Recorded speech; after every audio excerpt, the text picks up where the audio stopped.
the other day I went on this diabetes awareness website, and then a pop-up asked me, do you accept cookies?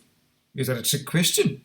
Hi guys, it's Dr. Ryan here again. We're talking diabetic foot today.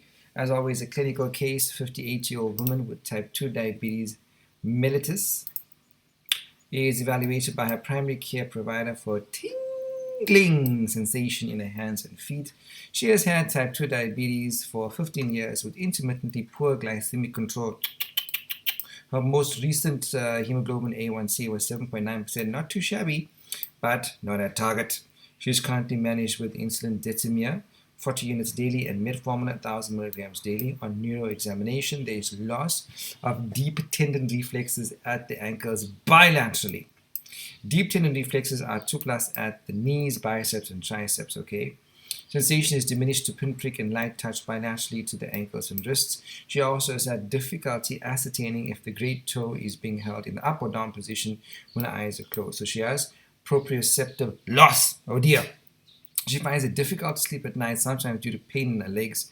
She's diagnosed with a distal sensory polyneuropathy due to her diabetes. Now, which of the following medications has indeed been approved for the treatment of pain associated with diabetic neuropathy? Is it A, duloxetine, otherwise called Cymbalta, right? B, gabapentin, C, pregabalin? Is it D, meaning duloxetine and pregabalin only, or is it E, all of the above? Okay, everybody, what really is diabetic foot? We're keeping a foot off this one today. Anyway, diabetic foot represents a group of disorders that occurs as a complication of our beloved diabetes mellitus. It represents the presence of multiple pathologies such as infection, diabetic foot ulcer, and neuropathic arthropathy. Together, collectively, there's an umbrella term called diabetic foot syndrome.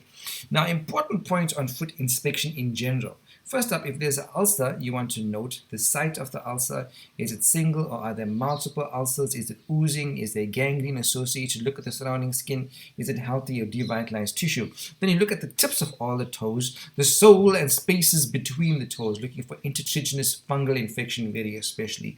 If gangrene is present, you want to check whether it's wet gangrene or dry gangrene. And look at the demarcation between healthy and unhealthy skin. Note any color change of the skin, any atrophic skin, meaning hair loss, and if there's any amputation of the toes. Also, you want to look for the changes of beloved diabetic dermopathy.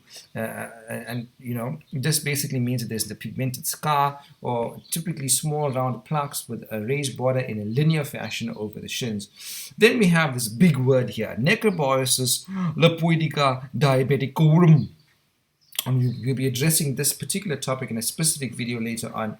And this particular lesion is central yellow with a raised margin, and you have these telangiectasia at the margins. Look at the joints as well for Charcot's joint or joint swelling, and look for thigh wasting, atrophy, or hypertrophy, or the sequelae of insulin injections.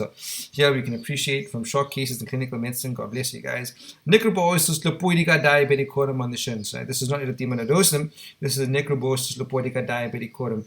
We can appreciate it here and here as well in an early stage. All right. Now, moving on to palpation of the foot. You want to check the temperature, right?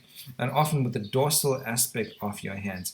And you determine, is it warm or cold? And you compare one foot with the other, right? Then check the pulse, looking at the dorsalis pedis and the posterior tibial. And describe what you feel. Is the pulse absent? Is it reduced? Or is it bounding? Sensation, is it reduced or absent? And you look specifically here for light touch and pain. Then you check your vibration and position sense, which is proprioceptive loss. Remember, this may be lost in the posterior column lesions called diabetic pseudotabies, because you know that the posterior columns observe the modalities of vibration and proprioception, right? We also see loss of the posterior columns where in vitamin B12 deficiency, which gives you our beloved subacute combined degeneration of the spinal cord, right? And the mnemonic there is 2 peas in a pod, but we'll talk about that some other time. Reflexes, are the reflexes reduced or absent? Look for diabetic amyotrophy, which speaks to asymmetrical thigh wasting. Alrighty, right then. So looking specifically at diabetic foot, what are the features of the diabetic foot? So we group them up into different categories. Neuropathic features can be a neuropathic ulcer, and these usually happen at the pressure points, right? Sepsis, Abscess, osteomyelitis, digital gangrene, Charcot's joint, high arched foot with clawing of the toes. Ischemic features include ulcer, sepsis, and gangrene. Right? So a patient comes into your rooms with typical features of the diabetic foot. Right? So how are you going to manage this? So first of all, advice. Right? Primary prevention is always best. So you advise all your diabetic patients, you got to inspect and wash your feet daily. You got to moisturize that skin if it's dry. You got to cut your toenails regularly and very, very, very carefully. Right? Wear suitable, good footing shoes with comfortable insoles. Check your footwear for foreign bodies always. Change your socks or stockings daily. Avoid walking barefoot. In this way, you're avoiding trauma to those feet. Cover minor cuts with sterile dressings. Do not burst blisters because there's a high chance they'll become septic. Avoid over-the-counter corn or callus remedies. Keep away from heat like hot fire. Obviously, fire is hot. Hot water, fire, and radiation, right? Secondly, additional advice to high-risk patients, especially if the glycemic control is very poor, do not attempt corn removal and avoid high or low temperatures. Always involve a podiatrist in the management of your patient if it's available at your particular healthcare center. And special footwear should be used in Charcot's neuroarthropathy. So back to our clinical case, guys. We had a 58-year-old woman with long-standing type 2 diabetes with an A1C of 7.9%, managed with insulin and metformin. On neuroexamination, her deep tendon reflexes are lost at the ankles but preserved at the knees, biceps, triceps. She seems to have a peripheral neuropathy and proprioceptive loss as well. She's diagnosed with sensory polyneuropathy. Which of the following medications are approved for her? The answer is duloxetine and pregabalin.